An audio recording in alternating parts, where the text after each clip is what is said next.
Martin, hallo! Hallo! Komm, hallo!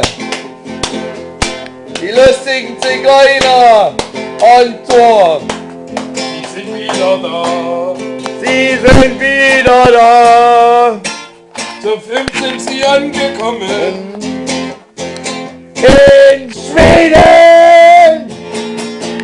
Der Tom hat den Köder auf der Leitplanke gelassen. Es wurde kurz gelacht. Und nicht lang drüber nachgedacht. Ach, Doch war es einfach nur blöd. Aber etwas geil war trotzdem. einen Hecht gefangen! Der Tom hat einen Hecht gefangen. Ach, wie war das schön. So wunderschön! Am Lagerfeuer haben wir ihn gegrillt. Mit Speck und Zwiebeln! Hat es einfach nur gut geschmeckt.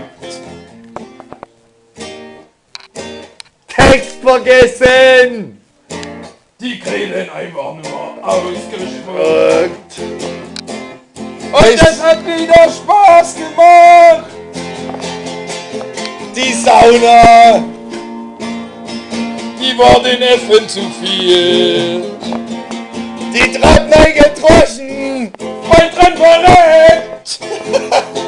Martin hat mich rausgezogen! Und wollte noch mal reintreten.